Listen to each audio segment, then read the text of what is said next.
saya memiliki harapan yang sangat tinggi.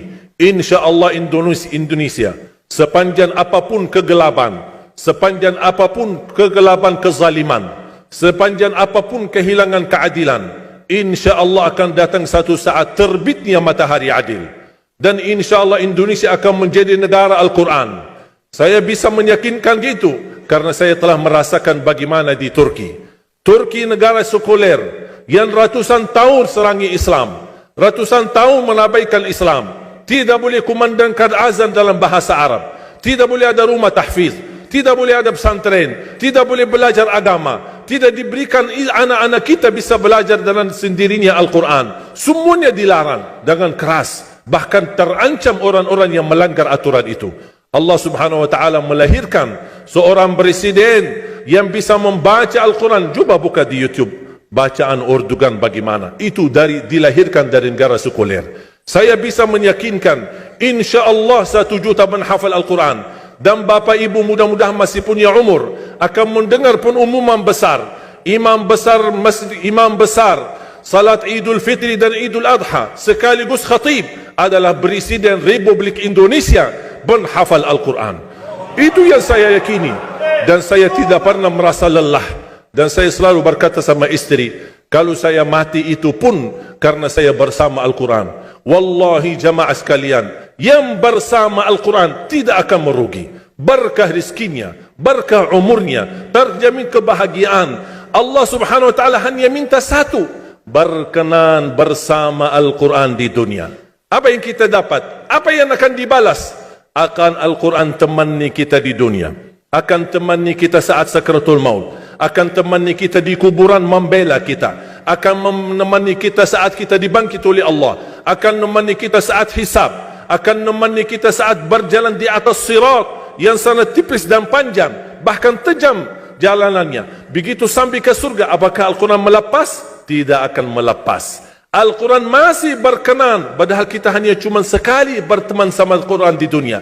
Dia begitu luar biasa panjangnya bertemanan sama kita sampai ke surga. Bahkan akan temani kita masuk surga. Sebagaimana bersabda SAW, yuqalu liqari'il Quran, ahlul Quran di dunia yang kesibukannya baca, kesibukannya hafal, tidak membuangkan waktu sia-sia, selalu bersama Al-Quran. Allah suruh dia, bacalah dalam surgamu, naik derajatmu. Baca, naik lagi, tambah lagi baca, naik lagi. Sampai di posisi mana pun anda berhenti baca, disitulah posisimu di dalam surga. Bagaimana kata Siti Aisyah di riwayat Imam Muslim, jumlah tingkatan-tingkatan dalam surga Allah sesuai jumlah ayat Al-Quran. Oleh karena itu tidak ada yang lebih tinggi di dalam surga Allah daripada Ahlul Quran. Cukuplah bahagia Ahlul Quran ketika di hari kiamat dipanggil, semua manusia dibangkitkan oleh Allah. Malaikat memberikan pengumuman, mana Ahlul Quran? Berdiri, rapat, berdekatan. Mereka maju, mau bawa kami ke mana? Kalian terpilih menjadi orang yang terdekat sama Allah. Karena Ahlul Quran adalah keluarga Allah Subhanahu wa ta'ala. Bukan hanya kita sendiri yang mendapatkan anugerahnya dan manfaatnya. Semua keluarga kita, termasuk orang tua kita dan orang yang ada di sekitar kita. Makanya jemaah sekalian, kalau anda gagal penghafal Al-Quran, anakmu pun gagal penghafal Al-Quran, jangan sisakan walaupun saham menjadi saksi baik di hadapan Allah. Ya Allah, saya belum hafal, anakku gagal penghafal Quran, tapi insya Allah hartaku, usahaku, pikiranku, tenagaku bisa terus memperjuangkan Al-Quran. Apa saja ya Allah, insya Allah menjadi saksi baik. Dan nanti di hari kiamat, insya Allah kita bersama Ahlul Quran mendapatkan syafaatnya Al-Quran di hari kiamat. Kita sangat membutuhkan ayat-ayat yang dikumandangkan ketika meninggal dunia. Insya Allah setiap satu huruf akan disalurkan 10 kebaikan.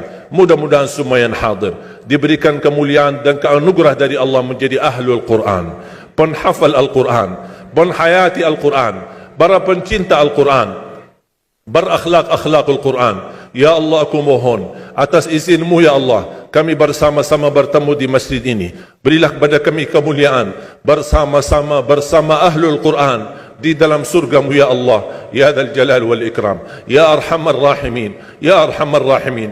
Anugerahlah kepada kami anak dan keturunan penghafal Al-Quran, anak dan cucu penghafal Al-Quran yang mampu menjaga nama baik keluarga kami, yang mampu membanggakan kami di hadapan-Mu hari kiamat, yang mampu menghadiahkan mahkota untuk kedua orang tua kami.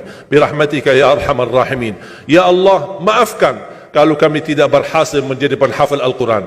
Tapi ya Allah, kami kurbankan nyawa kami, harta kami, usia kami, tenaga kami, pemikiran kami, ilmu kami untuk Al-Quran, agar Indonesia ke depan menjadi negara Al-Quran, agar Indonesia menjadi contoh terbaik untuk mata dunia, agar bisa kita melahirkan. Karena saya meyakinkan ya Allah, dan kami semua meyakinkan, terjamin masa depan Indonesia baldatun tayyibatun wa rabbun ghafur kalau selalu bersama Al-Quran. اغفر لنا ولوالدينا ولجميع المسلمين والمسلمات والمؤمنين والمؤمنات الأحياء منهم والأموات. ربنا آتنا في الدنيا حسنة وفي الآخرة حسنة وقنا عذاب النار. وصلى الله على سيدنا ونبينا محمد وعلى آله وصحبه وبارك وسلم والحمد لله رب العالمين. سبحانك اللهم وبحمدك.